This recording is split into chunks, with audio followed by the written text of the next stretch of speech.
오늘 이낙연 전 대표의 신당 새로운 미래의 창당대회가 열렸습니다. 그리고 그 직전에 이낙연 전 대표와 이준석 위원장의 대담 영상 공개가 됐는데요. 일단 잠시 보고 오겠습니다.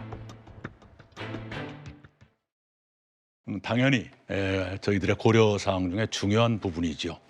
그런 걸 포함해서 협력 방안을 모색할 것입니다. 국민들께서 지금은 고양이 소녀를 맞잡고 서로 힘을 합쳐서 뭔가 거대한 잘못에 맞서야 된다고 하시면은 그 물길에 합류하는 것이고, 지금은 따로 또 같이 어느 정도의 거리를 두면서도 협력해 나가라면 그렇게 따르는 것이고요. 시민들과 국민들의 반응을 살피면서 저희가 움직여야 될 것이다. 내가 보기에 뭐 이렇게 이제 각기 지금 당들을 만든다고 다 나왔는데 한 정당이 될 수가 없어요. 이낙연 대표가 지향하는 목표가 뭐냐, 또 이준석 전 대표가 지향하는 뭐가 또 뭐냐, 이것이 서로 합체가 돼야 될 텐데 그게 그렇게 쉽게 합체되기 힘들 거예요. 권력은 이제 핵심은 이 제3지대 기호 3번은 주도권 다툼이 이제 핵심 포인트일 텐데 이현정 의원님. 네. 죄송합니다. 큰 텐트 얘기했더니 큰 집 얘기했고 속도 얘기했더니 빠르다고 생각한다. 김종인 전 위원장이 낙준연대가 어려울 거라는 건 단순히 단 한 명의 분석이 아니라 제3지대에 관여됐던 인물로서 좀 의미가 있는지는 아닌가 모르겠어요. 그렇죠. 뭐 저도 똑같은 이 견해를 갖고 있습니다. 일단 이제 지금 뭐 여러 가지 세력들이 지금 한데 텐트에 모이자고 이야기를 하는데, 자, 두 사람은 사실은 이제 이 지향점이 서로 다릅니다. 자, 이낙연 전 대표는 텐트를 치자고 그러는데 이준석 전 대표는 집을 짓자고 그래요. 그 집도 5년 동안 낸 다음 대선까지 갈 집을 짓자고 그럽니다. 근데 그 집의 주인이 누가 될까요? 누가 앞으로 등기하죠? 본인 이름으로 등기하고 싶을 겁니다. 왜냐? 본인이 이제 다음 대선에 본인 이름으로 나가고 싶은 것이고, 지금 이낙연 전 대표는 본인이 이제 이 영역이 크다, 이 스펙트럼이 크다, 그걸 보여주기 위해서 이준석 전 대표가 필요한 것이죠.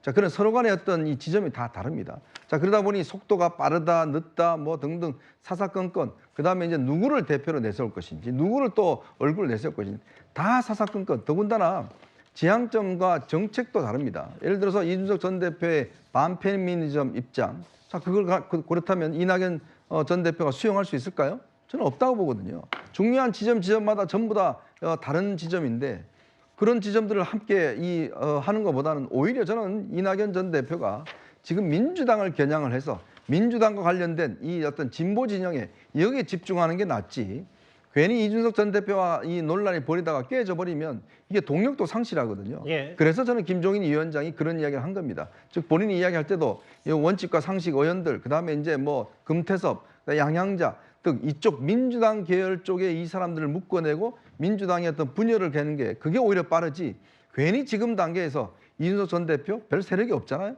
그 세력하고 뭔가 함께 하겠다라고 하다가 오히려 이것마저도 잃을 수가 있기 때문에 제가 볼 때 김종인 위원장이 아마 견해는 그거보다는 지금 이쪽에 집중하라, 이런 견해인 것 같습니다.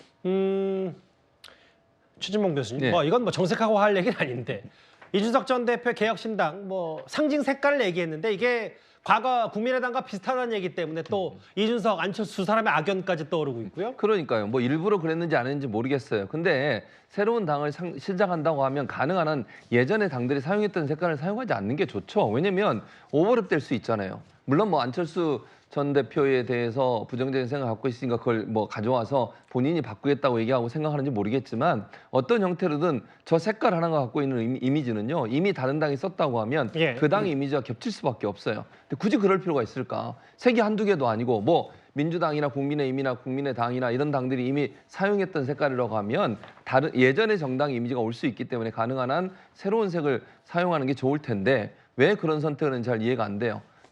저런 선택이 결국은 사람들에게 좀 헷갈리게 만들 수 있고, 잘못하면 본인과 사실은 별로 그렇게 가까운 사이가 아니고 대립각이 세우고 있는 안철수 지금의 의원에 대한 이미지를 또 만들어낼 수도 있기 때문에 본인한테는 도움이 안 될 것 같은데 이런 색을 선택한 것은 조금 이해가 안 되는 선택이다, 이렇게 보여집니다. 뭐 주요 색들이 다 이제 각 양당 몇 개 정당들이 나눠 가졌기 때문에 뭐 그런 여러 고충들도 있겠습니다만 강진애 변호사님. 근데 이제 오늘 제가 오후 일부 보도를 보니까 이준석 대표, 이준석 위원장의 개혁신당, 민주당의 당원 당규를 좀 비슷하다라는 논란이 한 언론을 통해서 불거졌는데 저희가 어떻게 판단하면 될까요?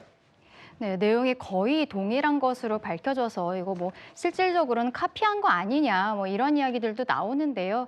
아무래도 이준석 신당이 이 창당 과정에서 시간이 그렇게 많지가 않았기 때문에 뭐 정말 말 그대로 긁어붙이는 수준이었던 것 같습니다. 이거를 하고 나서 조금씩 문구를 수정을 한다든지 그렇게 했었어야 되는데요. 근데 이게 또 좀 안타까운 부분은 어쨌든 당원 당규라는 것은 그 당의 기본적인 당의 헌법과 같은 것이거든요. 예. 근데 이것이 긁어서 붙였다라는 것은 이 사람들이 생각하는 게 얼마나 다른 거야? 다른 당이랑 뭐가 다른 거야? 라는 근본적인 질문이 좀 들어가게 되는 부분입니다. 그래서 사실 여기에 대해서 더 신경을 썼어야 됐는데 그러지 못했던 것 같아서 좀 안타깝다는 생각입니다. 제3지대 기호 3번 주도권 싸움. 연일 하나하나 새로운 내용들이 있어서 저희가 이낙연 전 대표와 이준석 위원장의 여러 신동아의 특별 대담 영상까지 저희가 준비해서 하나씩 만나봤습니다.